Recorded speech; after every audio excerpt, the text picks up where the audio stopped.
우리 하나님 말씀 함께 보도록 하지요. 사사기 2장 우리 6절부터 10절까지 말씀을 한 절씩 교독하겠습니다.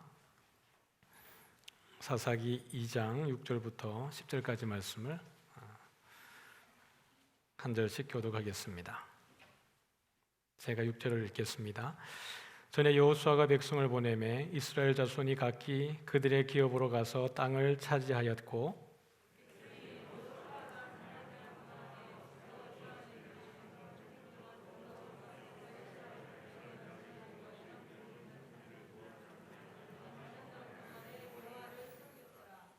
여호와의 종 눈의 아들 여호수아가 110세에 죽음에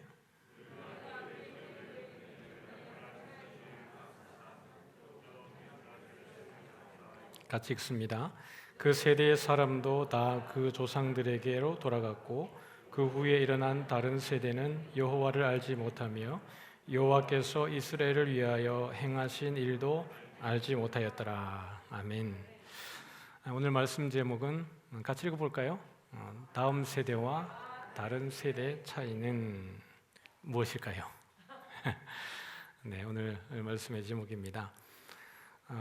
한국 교회 안에 어느 순간에부터인가 다음 세대에 대한 관심이 아주 커졌습니다.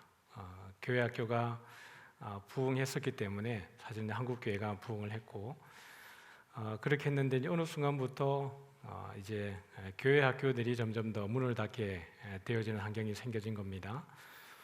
특별히 이제 그 도시가 더 이제 발달되어짐으로 인해서 농촌에 있던 사람들이 조금 성장하고 되면 다 도시로 빠져나감으로 인해서 시골에 있는 농어촌 교회의 교회 학교들이 이제 문을 닫게 되어지는 겁니다. 그렇게 되다 보니까 이제 교육자들이 또 농어촌 교회로는 거의 가지 않게 되고 담임 목사님 홀로 사역을 하다 보니까 그런 여력이 이제 없기 때문에 점점 더 농어촌 교회들일수록 교회 학교가 사라지기도 하고 규모가 작은 교회들에서는 이제 교회 학교가 없는 교회들이 참 많아졌습니다. 그러다 보니까 어느 순간부터 한국 교회는 다음 세대를 살리자, 또 다음 세대를 위하고 목회 철학 가운데 다음 세대가 빠져 있는 교회는 거의 없을 겁니다. 우리 교회도 다음 세대가 위한 사역이 목회 비전 가운데 같이 포함이 되어져 있죠. 그럼 다음 세대를 위한 진정한 그 실천적 역할들은 무엇인가라고 보면 기도는 하고 있는데 우리가 할 수 있는 영역들은 도대체 무엇인가를 잘 고민을 해야 될 부분들이 있죠. 그 부분들을 우리가 오늘도 말씀하면 같이 나누면서 또 다음 세대와 또 다른 세대의 차이는 어떤 것인지, 그럼 우리 교회는 다음 세대를 위해서 잘 하고 있는 것인지, 또 부족한 것이 있다면 어떤 것이 있는지 또 말씀을 통해 듣는 가운데에 우리의 깨달음을 통해서 또 느끼기를 소원합니다. 이사학교에는 적어도 교회 학교는 잘 성장하고 있고 우리 교사들의 헌신도 아주 열정적인 것 같습니다. 다음 세대의 여러분 시작은 이게 지금 저만 들리는 거 아니죠? 이게 지금 딜레이가 생겨서 이렇게 슥슥 소리가 들립니다. 좀 잡아주시겠어요? 네, 다음 세대의 여러분 시작은 어디에서부터 시작일까요? 다음 세대의 출발, 시작 그러면 저도 곰곰이 생각을 해봤습니다. 다음 세대의 시작은 도대체 어디일까? 제가 우리 이제 그 청빙하는 과정 속에 제가 가지고 있는 다음 세대의 어떤 세대적 출발은 청년부라고 말씀을 드린 적이 있습니다. 그것은 이제 교회 학교가 아니다는 말을 드는 게 아니고 우리가 기본적인 베이스는 교회 학교이지만 우리가 지금까지 다음 세대의 기준점을 둘 때 우리가 조금 간과한 부분이 있었다면 사실은 청년 세대에 대한 부분이기 때문에 그 부분을 제가 더 강조한 것입니다. 당연히 다음 세대의 기본 베이스는 이제 교회 학교가 될 겁니다. 그러면 다음 세대를 시작하는 그 출발점은 어디에서부터 시작되어야 되는가라고 보면 제가 곰곰이 생각해 볼 때 우리 각자로부터 다음 세대가 시작되어야 된다라고 생각을 합니다. 저로부터 또 우리 모든 성도님 각자가 다음 세대의 시작이어야 된다라고 생각을 합니다. 연세가 많으시든지 아니면 우리 학생이든지 청년이든지 상관없이 모든 사람이 다음 세대를 위해서 함께 관심을 가지고 기도하고 또 헌신해질 때 우리 이삭교회의 그 다음 세대 교회 학교 청년부가 성장하는 것이 중요한 것이 아니라 이 세대 전체가 함께 교회 학교가 성장하고 또 청년부가 성장하는 것이 되게 중요한데요. 오늘 성경에서는 다음 세대가 연결되지 않고 다른 세대가 일어나는 것에 대한 이야기를 합니다. 그것을 말씀을 통해서 같이 한번 보도록 하지요. 오늘의 본문은 사실 여호수아 24장에 있는 마지막 결론 부분에 대한 반복입니다. 여호수아 24장에 가보면 오늘 나오는 내용과 거의 똑같이 등장을 해요. 여호수아 24장 28절부터 31절까지의 내용이 그러한데요. 그러면 오늘 본문을 한번 보시면 6절을 같이 한번 읽어보겠습니다. 오늘 본문 6절입니다. 시작. 전에 여호수아가 백성을 보내매 이스라엘 자손이 각기 그들의 기업으로 가서 땅을 차지하였고, 어떻게 보면 지금 1장부터 2장, 3장 초반까지는 사사기가 왜 쓰여지고 있는지에 대한 내용을 서론으로 우리에게 소개하고 있습니다. 지난 시간에 우리가 보았던 것처럼 이스라엘 백성들이 어디에 가서 울었죠? 복임이 올라와서 그들이 슬피 울었다. 그래서 그 지역을 복임이라 하였다 이렇게 이야기합니다. 그리고 거기서 그들이 제단을 쌓고 여호와께 제사를 드렸는데요. 그들이 울었다라는 것은 하나님 앞에 회개했다는 것을 이야기할 수 있고, 또 그들이 여호와께 제사를 드렸다라는 것은 어떤 회개의 사인으로 볼 수 있는데, 그러면 그들이 온전한 회개를 했다면, 정말 하나님을 신실하게 사랑을 했다면, 주의 말씀에 그렇게 순종을 했다 그러면 사사기는 여러분 기록될 필요가 있을까요? 없을까요? 네, 기록될 필요가 없죠. 분명히 4절과 5절에 그들이 울며 그렇게 하나님 앞에 슬퍼하고 여호와께 제단을 쌓고 제사를 드렸음에도 불구하고 다시 스토리는 하나님 앞에 불순종하게 되고 그들이 하나님의 징계를 받게 되고 그들이 그 가운데 울며 하나님 앞에 회개를 요청할 때 주의 구원의 스토리가 반복되는 형태를 보게 되어집니다. 여호수아가 죽음으로 인해서 사실 리더십에 아주 상당한 변화를 경험하게 됩니다. 모세가 이집트에서 이스라엘 백성들을 이끌고 나올 때에 리더십은 모세에게 집중되어져 있었습니다. 그리고 모세가 죽었을 때 그 리더십은 여호수아에게 그대로 이양이 되어져서 1인 리더십으로 이끌고 들어왔죠. 그러나 가나안 땅에 딱 들어와서 이제 그들의 땅이 분배되고 난 이후에 리더십의 형태는 완전히 달라지는 겁니다. 여호수아가 죽고 나면 이제 12지파로 나뉘어져야 되기 때문에 리더십의 형태도 그렇게 분배가 되어져야 했을 텐데 여전히 그들 가운데 리더십은 여호수아를 중심으로 이루어지고 있었던 듯합니다. 그러므로 여호수아가 죽고 난 이후에 그들 가운데는 큰 혼란이 있었고요. 여호수아를 통해서 보여졌던 여러 가지 하나님의 일들, 하나님이 하신 그 역사들을 보았던 세대들이 이제는 사라지게 됨으로 인해서 다른 세대가 일어난 것을 보게 됩니다. 그럼 6절에 보면 전에 여호수아가 백성을 보내며 이스라엘 자손이 어디로 갔습니까?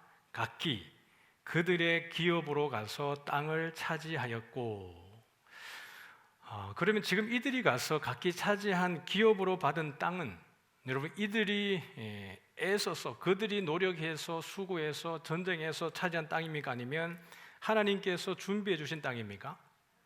하나님이 준비해 주신 땅입니다. 하나님이 그 백성들을 하늘의 별과 같이 바다와 모래와 같이 많게 하시고 난 이후에 그 언약을 인하여서 가나안 땅에 들어오게 하시고 땅을 차지하게 하겠다라고 하신 하나님의 언약을 인하여서 그들이 제비 뽑은 대로 그들이 가서 거할 수 있게 되어진 것이고요. 하나님이 왕보를 보내어서 두려운 마음과 하나님의 능력으로 인해서 그 지역에 있는 사람들을 몰아내고 그 땅을 차지하게 하신 것입니다. 하나님이 왜 그 이스라엘 백성들에게 여러분 그 땅을 분배하고 난 다음에 제비를 뽑아서 땅을 나누어 주었을까요?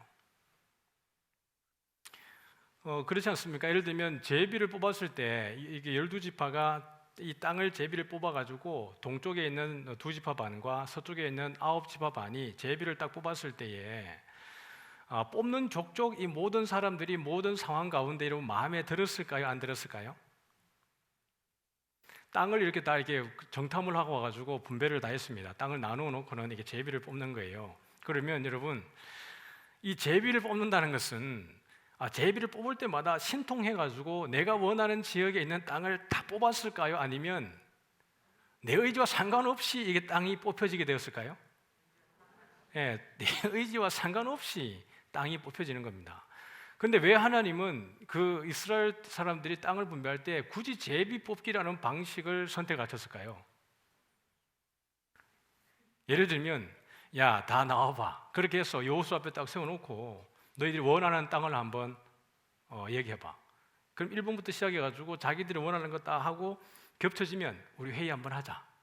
그리고 다수결을 해서 서로 통일되어지면, 마음이 합해지면 그때 땅을 먼저 이제 우선권 주고 나눠 가자. 그런 방법을 쓰면 안 됩니까? 근데 하나님은 굳이 그 땅을 그림을 그려서 오게 하고 난 이후에 마지막에 땅을 취해서 가게 될 때는 제비를 뽑는 거예요. 분명히 마음에 안 드는 땅을 뽑는 지파가 있습니다. 그러니까 단 지파가 이동하지 않습니까? 단 지파는 정말 비옥한 땅을 뽑았어요. 근데도 불구하고 단 지파가 왜 그 땅을 이동을 합니까? 블레셋 사람의 그 간섭이 싫은 거예요.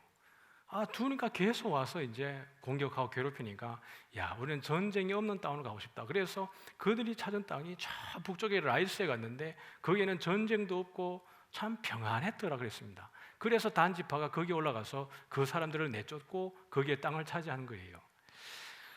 그런데 여러분, 그 이스라엘이 그 가나안 산지에 올라가서 땅을 차지하고 세력을 형성할 때에는 사실 열국들도, 그 나라가, 제국들이 그 세력을 확장을 할 때였을까요? 아니면 다른 열국들도 세력을 확장하지 못할 때였을까요?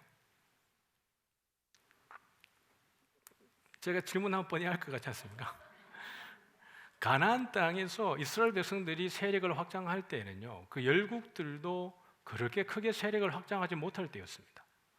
그러니까 단 지파가 라이스까지 올라가서 딱 갔을 때, 야, 여기는 평온하고 살만하고 물이 풍요롭고 이렇게 곡물도 많이 나고 살기 좋다라고 판단을 한 거죠.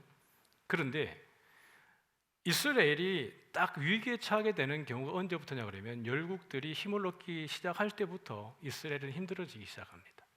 근데 그 라이스 땅이요, 단 지파에 있는 있었던 곳이 그 강대국들이 지나가는 길목이 되어버려요. 처음에 그들이 단 지파가 뽑았던 그 땅은 단 지파가 스스로 판단할 때는 아주 블레셋 땅의 간섭이 싫어서 평온한 땅을 원해서 라이스로 갔지만, 열국이 팽창해졌을 때는 단 지파가 뿌리 내릴 수 없을 정도로 열국들이 지나가는 통로이기 때문에 거기는 사라지는 거예요. 그래서 처음에 우리 사사기 시작할 때 계시록에 가면 어떤 지파의 땅이 없어져요? 단 지파가 없습니다. 14만 4천에 각 지파 1만 2천 명씩 거기에 인을 인받은 사람들을 이야기할 때 단 지파가 거기서 빠져버려요. 그러면 왜 하나님은 여기에서 제비 뽑기를 선택하게 하셨을까? 그것은 여러분, 전적으로 누구에게 맡기는 거예요? 하나님께 맡긴다는 의미입니다. 그리고 모든 것은 하나님의 뜻에 순종한다는 의미예요. 그들이 원하는 땅을 뽑지 못한다 할지라도 땅은 누구의 것입니까? 각 하나님의 것입니다. 우리 모든 사람들은 여호와의 기업이고 하나님의 자녀의 모든 것은 하나님이 책임지시기 때문에 우리가 제비를 뽑아서 내 마음에 들지 않는다 할지라도 주께서 선택하신 그 땅에 가서 살게 되어지는 것, 이것이 순종의 출발이에요. 우리가 민주적으로 하자 그래가지고 그 땅을 12개를 뽑아놓고 자, 뭘 봅시다. 그리고 지파 숫자대로 인원수 많은 데는 넓은 땅에 가고 인원수 적은 사람은 좁은 땅에 가고 힘 센 사람들이 많은 데는 험한 데 가고 힘 약한 사람들은 좋은 땅에 가고 이런 식으로 하지 않았습니다. 어디를 뽑든지 간에 그들은 그 땅에 있는 사람들을 몰아냈어야 했고 여호와의 이름을 의지해서 싸움으로 전쟁에 나아가야만 했습니다. 그러므로 이들이 각기 자신들의 기업으로 가서 땅을 차지했다는 것은 그들의 힘으로 한 것이 아니라 주께서 이미 준비해 주신 땅에 그들이 가서 머물렀다는 이야기를 하고 있는 것이죠. 오늘 우리 가운데도 여러분, 내가 가진 기업은 내 열심으로, 내 힘으로 쌓은 것입니까? 아니면 주님께서 주신 것입니까? 진짜입니까? 여러분의 사업장이 주님 것 맞습니까? 여러분의 재물이 주님 것 맞습니까? 여러분의 건강이 주님께 맞습니까? 우리는 이 모든 것이 주님께로부터 왔다는 마음이 있어야 주님을 위해서 우리의 모든 것들을 드릴 수 있습니다. 내 거라고 생각하는 순간 이것을 우리가 움켜쥐기 시작하고 하나님조차도 잠시만요, 하나님 이거 내 해놓고 내가 좀 더 안정적이 되면 그때 주를 위해 섬기겠습니다 라고 하고 하나님에게조차 가드를 치기 시작합니다. 이것이 다른 세대의 출발입니다. 다음 세대는 철저하게 모든 것이 주님께로부터 시작되었고 내 것이 주님 것이라고 하는 그 고백으로부터 다음 세대는 이어지는 줄 믿습니다. 그러므로 내가 가진 것이 물론 당연히 우리의 열심으로 하는 것이죠. 하나님 우리에게 주신 그 모든 은사를 따라서 내게 주어진 일터라든지 또는 우리의 장래에 나아가야 될 모든 방향이라든지 우리의 사업장이라든지 마땅히 열심히 해야 되는 것이에요. 그것은 우리 하나님께서 일반 은총으로 모든 사람들에게 주신 은총 가운데 포함이 되어져 있습니다. 땀 흘려 수고하는 것은 거룩한 것이에요. 아주 신성한 것입니다. 그러므로 나는 평생에 땀 안 흘리고 부유롭게 살았으면 좋겠다. 그럴 수 있죠. 그렇게 하더라도 주를 위해 사시기 바랍니다. 성도님들 중에는 그런 분들이 좀 있습니다. 부모님들께서 물려주신 유산이 있고 또 하나님이 재물을 은사로 주셨기 때문에 재물의 은사를 누리시는 분들이 있습니다. 재물도 은사라는 것을 믿으시기 바랍니다. 재물 많은 사람들 여러분 뭐라 할 것 없고 재물 많은 사람들이 누리는 것을 여러분들이 싫어를 할 필요가 없습니다. 누릴 수 있을 만큼 누리는 것은 각자가 누리는 은사이기 때문에 어떤 사람들이 어떤 취미를 가지고 뭘 하든지 간에 우리가 그것을 인정해주는 마음이 우리가 지혜로운 마음이에요. 우리가 못 누린다라고 슬퍼할 것도 아니고 많이 누린다고 자랑할 것도 아니고 모든 것이 주께로부터인 줄 믿으시길 바랍니다. 그러므로 우리가 열심히 일하는 것도 하나님 은혜지만 우리가 이미 많이 주어진 것이 있다 그러면 그 많이 주어진 것을 주님을 위해서 쓰는 것도 우리가 지혜로운 것입니다. 그러므로 누리시더라도 하나님의 나라를 위해서 물질을 많이 흘려보내시고 내가 하나님이 왜 나에게 이것을 주셨는지를 여러분들이 잘 묵상하셔서 정말 잘 쓰고 기뻐지는 성도들 되어지기를 소원합니다. 쓸 때마다 내 것을 위해 쓰고 내 배부르고 내 것을 챙기느라고 그렇게 쓰다 보면 결국엔 하나님 앞에 마음이 뭔가 계속 불편한 마음이 생길 거예요. 물질도 은사기 때문에요. 그리고 여러분들이 열심히 했는데 재물이 모이지 않잖아요. 그럼 깨달아야 되는 겁니다. 하나님이 나에게 물질의 은사는 주지 않았구나. 그걸 인정할 수 있는 것이 지혜입니다. 그렇지 않습니까? 우리가 어떤 사람들은 손만 대도 사업이 잘 되는 사람이 있어요. 근데 어떤 사람은 정말 쇠가 빠지게 해도 안 되는 사람이 있습니다. 네. 목회자로 부름받을 때 애초에 뭐예요? 그런 것은 접고 출발하는 거예요. 목회자가 되면서 나중에 내가 부자가 돼야지 이렇게 출발하는 사람은 거의 없습니다. 물질은 나와 상관이 없다. 나는 그저 가난이 내 양식이라고 생각하고 출발하는 거예요. 그렇다고 그래서 잘 먹고 잘 사는 사람들 보고 부러워하겠습니까? 교육자가 부유한 집에 신방 갔는데 배가 아파 나오면 되겠습니까? 이야, 참 저 사람은 가만히 있는데도 잘 사는 것 같다. 나는 진짜 잠도 못 자고 맨날 해도 늘 그 자리인데. 이렇게 하는 목회자는 이 길을 떠나는 것이 행복한 거죠. 무슨 말인지 아시겠어요? 그러므로 안 주어지는데 그게 너무 목매면 자기가 힘들어지는 거예요. 주님께서 내게 주신 분복이 이것이라고 인정할 때에 행복해지는 거예요. 그리고 많이 가진 이들은 정말 주님이 나를 통해서 하나님 일을 많이 하라고 주셨구나. 어디에 쓰는 것이 하나님이 보시기에 좋을까를 고민해서 정말 거기에 쓰임 받을 때에 그건 하나님이 부자 되게 하지 않으시겠어요? 그런 분들은 더 부자가 돼야 된다고 저는 믿습니다. 물질을 많이 흘려보내서 하나님에게 영광 돌리는 사람들은 더 많은 복을 누리는 것이 합당하다고 봅니다. 그런데 하나님이 물질을 많이 주셨음에도 불구하고 자기의 양식을 위해서 자기만을 위해서 사는 사람들은 그렇게 그건 아닌 것 같아요. 물질이 여러분 영원합니까? 저희 할아버지도 땅이 되게 많았답니다. 그 재산 사라지는데 오래 걸리지 않았습니다. 저희 아버지 대를 지나가면서 다 사라지고 남은 게 빚이었어요. 물질은 있다가도 없고 하나님이 필요하면 우리에게 주는 줄 믿으시길 바랍니다. 나에게 주어진 것, 그것이 하나님의 은혜인 줄 알고 그들이 제비 뽑았을 때에 한 지파도 이 땅은 싫습니다라고 버린 지파가 없습니다. 단 지파 외에는. 그 버린 지파가 결국 계시록 가보면 마지막 그 하나님의 나라에서 단 지파가 사라져 버리는 거예요. 하나님 주신 그 모든 것이 은혜이죠.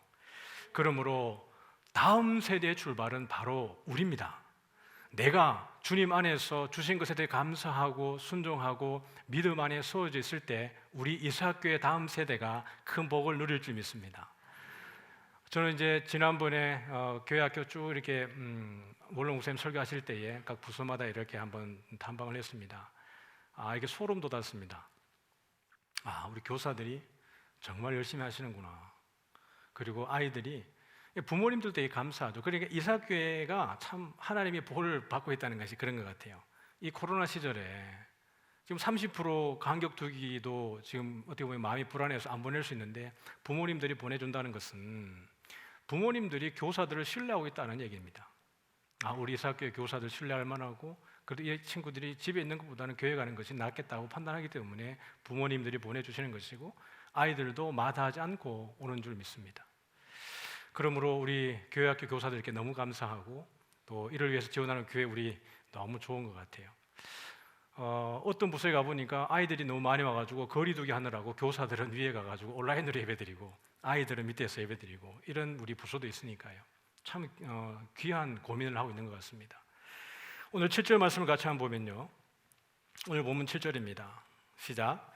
백성이 여호수아가 사는 날 동안과 여호수아 뒤에 생존한 장로들 곧 여호와께서 이스라엘을 위하여 행하신 모든 큰 일을 본 자들이 사는 날 동안에 여호와를 섬겼더라.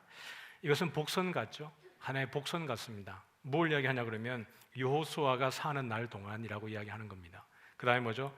여호수아 뒤에 생존한 장로들 곧 그러면서 이스라엘 여호와께서 이스라엘을 위하여 행하신 모든 큰 일을 어떻게 한 자들이요? 본 자들이 사는 날 동안에 여호와를 섬겼더라. 여전히 하나님의 일하심을 이야기하고 전해주고 가르치는 이들이 있을 때에는 그들이 여호와를 예배하고 온전히 여호와를 섬겼던 것 같습니다. 그러면 우리가 이 이야기는 아주 중요합니다. 가정에서도 그러고요. 부모님들이 자녀들에게 공부하라는 이야기도 되게 중요한데 하나님에 대한 이야기를 하는 것이 아주 중요합니다. 그러므로 밥 먹을 때라든지 이야기할 때라든지 우리 부모님을 통해서 그 안에 하나님의 마음이 흘러갈 수 있게 하기를 소원합니다. 부모님의 인격을 통해서, 부모님의 삶을 통해서, 부모님의 메시지를 통해서 자녀들이 하나님을 느끼고 깨닫기를 원해요.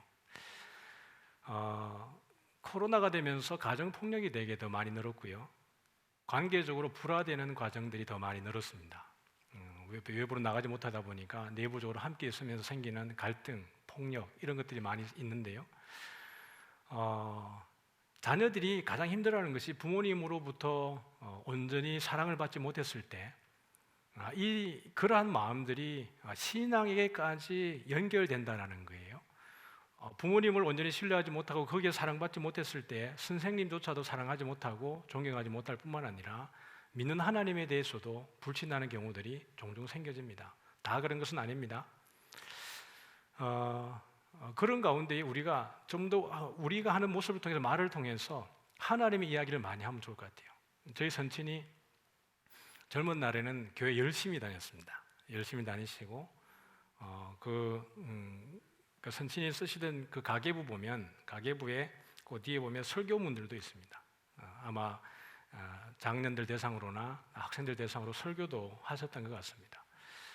그러다가 이제 그 교회를 제가 살던 고향으로 이사 오시면서 그 교회가 성경을 가르치지 않는 것 때문에 시험이 되신 거예요.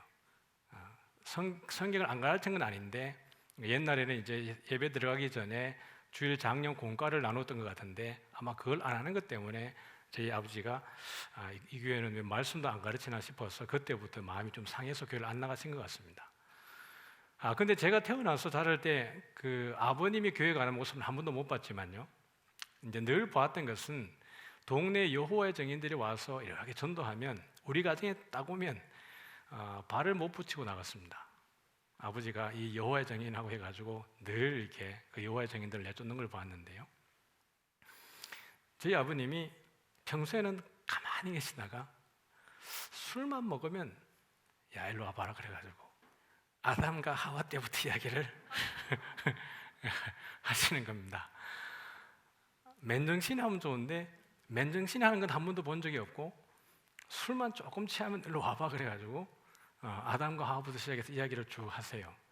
그 동네 친구들이 와서 이렇게 노는데 우리 아버지가 술 취하면 동네 친구들까지 데리고 와서 아담과 하와는 이야기를 하는 겁니다. 야, 참 독특하다. 근데 아마 이제 이 아버지가 생각할 때도 경상도 사람이라 이 부자지간에 그런 따뜻한 정이 없기 때문에 맨정신으로 그런 말을 하는 게 민망했던 모양입니다. 그런 술의 힘을 빌려서 이야기할 때마다 그런 이야기를 하고 또 명절 때만 되면 늘 이렇게 제사를 드리면 좋겠는데 제가 생각할 때는 제사를 드리면 다른 집에 보니까 친척들도 오고 제사상을 차려놓으니까 먹을 것도 많고 근데 저희 집에는 제사를 안 지니까 먹을 것도 없고 사람들도 안 오고 동네 그 많은 사람들이 제사 지내면서 왕래할 때에 저희 집만 그냥 아주 썰렁하게 있는 겁니다. 왜냐하면 이제 명절 때만 되면 아버지가 기도하고 식사를 하기 때문에 그랬습니다. 저는 그것이 그렇게 싫었습니다. 아니 좀 거하게 상도 차리고 먹을 것이 없어도 그때만 되면 좀 배부르게 먹고 하면 좋겠는데 그거조차 없으니까. 근데 알고 보니까 그게 아니잖아요. 제가 믿음이 없을 때는 제사가 좋은 줄 알았습니다. 근데 나중에 보니까 그게 아니고 아버지 아내는 끝까지 하나님에 대한 그 믿음으로 저희들을 계속 전도하셨습니다. 결국 많은 어려움 끝에 저를 다시 하나님이 저희 가정에서 불러내셨지만요. 그런 말들이 어떻게 보면 지금은 우리가 훨씬 더 가족들의 관계가 옛날 같지 않기 때문에 그런 가부장적 관계보다는 더 친밀한 관계이기 때문에 우리 부모님들이 늘 가정 가운데에서 하나님의 사랑들을 잘 흘려보낼 수 있으면 참 좋을 것 같습니다. 그렇게 될 때에 하나님이 어떻게 일하셨는지, 하나님은 누구이신지, 우리 가정이 어떻게 여기까지 와 있는지, 앞으로 우리 가정을 하나님이 어떻게 인도하실지, 너의 앞으로의 장래와 너의 일들을 하나님이 어떻게 하실지에 대해서 자녀들에게 이야기하고 위로하고 고민한다 그러면 이 아이들이 장차 나아갈 때에 우리 아버지의 그 메시지를 통해서 우리 어머니의 격려와 위로를 통해서 어떤 상황 속에 있을 때라도 믿음 안에 머물러 있을 줄 믿습니다. 자녀들이 커가면 부모님들의 마음은 이제 입시를 앞두고 있으면 무조건 입시에 올인하잖아요. 그런데 이제 고3이 되면 목숨 걸고 이 친구들 좋은 대학 가야 되니까요. 그런데 여러분 신방 다녀보면 많은 이 분들의 기도 제목이 무엇이냐 그러면 자녀들 교회에 나가는 겁니다. 이런 이야기 해요. 목사님 우리 애 고등학교 때까지 교회 열심히 다녔는데 지금 교회 가지 않습니다. 이렇게 얘기해요. 고3 때 요 학원 1년 다니고 시험 치고 그때 교회 열심히 가자고 이야기하고 열심히 학원 다녔는데 그 다음부터 교회를 안 갑니다. 평생의 엄마의 기도 제목이에요. 뭐 학원 가지 말라는 건 아닙니다. 과연 우리가 뭘 더 그 아이들에게 가르쳐야 되냐의 부분입니다. 여러분 생각해 보면 진짜 하나님이 우리 인생 책임지는 거 믿습니까? 진짜입니까? 진짜 믿음으로 살아가면 하나님이 우리 인생 책임지는 거 믿습니까? 그 믿음이 흔들리지 않길 바랍니다. 현실의 문제가 딱 닥쳐지면 잠시 유보한단 말이에요. 그 믿음을. 결국 하나님은 우리의 믿음을 보십니다. 내가 어떠한 상황 가운데 그때에도 하나님을 붙들고 있는가. 그러한 사람을 주님께서 쓰실 줄 믿습니다. 열심히 공부해야 되죠.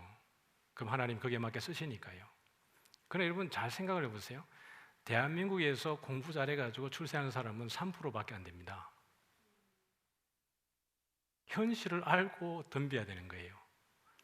그분 우리 자녀들이 가지고 있는 특기가 뭔지는 아십니까? 내 아이가 무엇을 하면 이 아이가 행복할지에 대해 고민을 해보신 적 있습니까? 정말 우리 아이들이 부모님들의 대리 만족의 대상이 되어서는 안 되는 것이에요. 이 아이들에게 하나님이 누군가를, 하나님이 너의 인생을 어떻게 책임질 건가에 대한 믿음을 가르치는 것이 아주 중요합니다. 그것이 다음 세대와 다른 세대를 구분하는 기준이에요. 이 아이들이 그 마음 깊은 곳에 하나님의 살아계시다, 하나님은 절대로 살아계시고 내가 하나님을 의지하는 순간 절대로 내 인생은 하나님이 책임진다라고 하는 확신 속에 있을 때에 이 아이들은 절대로 하나님을 떠나지 않을 뿐만 아니라 그들의 인생은 행복한 인생이에요. 아이들의 꿈이 이루어지길 바랍니다. 내 자녀들의 꿈이 이루어지길 바라요. 저는 우리 아이들이 그냥 잘 살았으면 좋겠습니다. 네 하고 싶은 건 해라. 저 사실 제 아들에게 그런 마음도 있었죠. 고등학교 좀 중퇴하고 어디 가서 그냥 선교제 가서 한 1년 살다 왔으면 좋겠다. 뭐 이런 마음도 있었고요. 뭐 지금도 그런 마음은 여전합니다. 고3입니다, 우리 아들. 예. 저는 고3 때 수련회 갈 거 다 가고 뭐 다 했습니다. 다 그렇게 하라는 게 아니라, 그렇게 하는 게 답이라고 말하는 게 아니라 정말 우리 아이들이 하나님이 살아계시다라는 것, 하나님이 우리 인생을 책임진다라는 것, 내 인생의 가장 중요한 것은, 중요한 분은 하나님이라는 것에 대해서 가치의 혼란을 적어도 부모님들이 주면 안 된다라는 이야기입니다. 가장 어려우면 어려울수록 더 무엇 해야 되겠어요? 기도해야 되는 거예요. 아이들이 시험 치고 다가올 때 설사하고 장염 걸리고 잠 못 자고 건강에 상처를 입을 때 그때 더 중요한 것은 무엇이겠어요? 더 기도하고. 근데 힘들 때 기도 안 해도 되는 겁니까? 미리 훈련하고 연단되어지고 잘 단련되어질 때 근육이 훈련되어지면서 강해지는 것처럼 그렇게 될 때 그 아이들이 힘을 갖는 줄 믿습니다. 오늘 말씀을 보면 오늘 9절, 10절을 한번 읽어보죠. 10절 말씀 읽고 말씀을 정리하겠습니다. 시작. 그 세대의 사람도 다 그 조상들에게로 돌아갔고 그 후에 일어난 다른 세대는 여호와를 알지 못하며 여호와께서 이스라엘을 위하여 행하신 일도 알지 못하였더라. 다음 세대와 다른 세대의 차이는 뭘까? 경험과 비경험입니다. 여호수아가 있을 때, 또 여호수아 이후에 여러 장로들이, 또 제사장들이, 지도자들이 하나님의 행하신 일도 보았고 하나님이 누구인지를 알고 있는 세대가 있을 때에는 그들이 여호와를 섬겼습니다. 이제 여호수아도 죽고 그 이후에 있던 하나님이 하신 일들을 본 사람들도 다 죽고 난 이후에 그것을 알지도 못했던 듣지도 못했던 이들이 생김으로 인해서 다른 세대가 일어나는 것입니다. 사사기는 그 다른 세대들이 일어나기 때문에 기록되어진 것이 사사기입니다. 다음 세대가 바로 일어났다면 사사기는 기록이 될 필요가 없는 것이죠. 그러나 그들이 하나님의 말씀을 순종하고 회개하는 듯 했지만 바르지 않은 회개로 인하여서 그들은 하나님을 믿지만 또 바알도 믿고 아세라도 믿고 그들의 신을 겸하여 섬기다가 하나님의 징벌을, 하나님이 주시는 가시와 올무 가운데에 그들이 놓여지게 되어지는 겁니다. 오늘 경험과 비경험, 보는 것과 보지 못하는 것, 믿는 것과 믿지 않는 것이 다음 세대와 다른 세대의 차이입니다. 우리 아이가 다음 세대가 되느냐 다른 세대가 되느냐는 부모님에게 있겠죠. 또 우리 여러분 자신들로부터 다른 세대와 다음 세대의 차이의 기준점이 있는 줄 믿습니다. 그러므로 사랑하는 성도 여러분, 오늘 말씀을 정리하죠. 교회도 마찬가지입니다. 다음 세대에 대해서 비전을 갖지 않는 교회는 대한민국 교회에 한 교회도 없을 줄 압니다. 그러나 그러면 정말 다음 세대를 위해서 올바르게 가르치고 투자하고 그에 대한 올바른 구체적인 대안을 가지고 있는 교회들은 몇 교회나 될까요? 진정한 고민이 여기에서부터 시작되어야 됩니다. 우리 이사학교에 많은 아이들이 나오기 때문에 우리 이사학교의 다음 세대는 여러분, 이야, 비전이 있다라고 장담할 수 있겠습니까? 진지하게 우리는 고민을 해야 됩니다.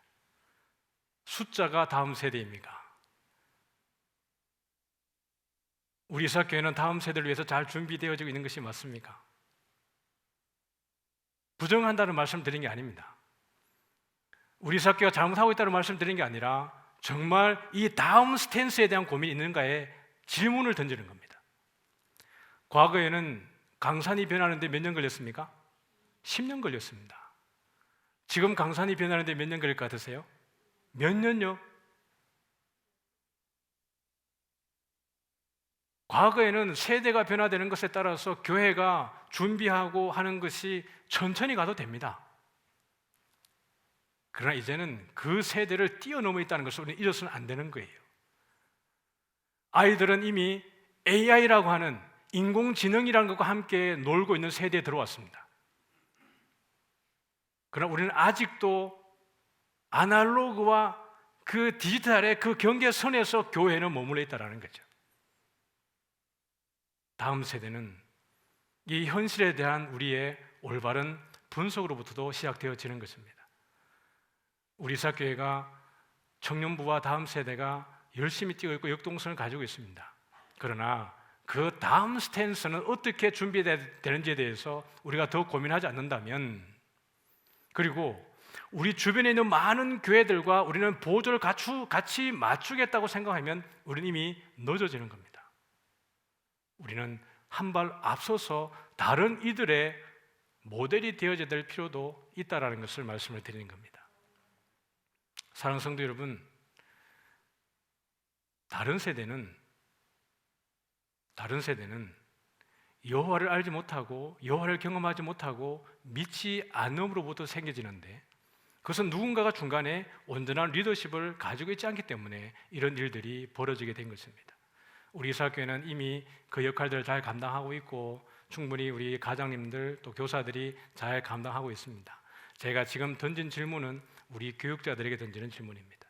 그 고민을 누가 해야 되겠습니까? 교육자들이 해야 하고 우리 교사들이 함께 해야 하고 성도들이 함께 해야 될 줄 믿습니다. 이러므로 우리가 비전을 제시할 때에 우리 교회가 온 힘을 다해서 도와주시면 정말 좋겠습니다.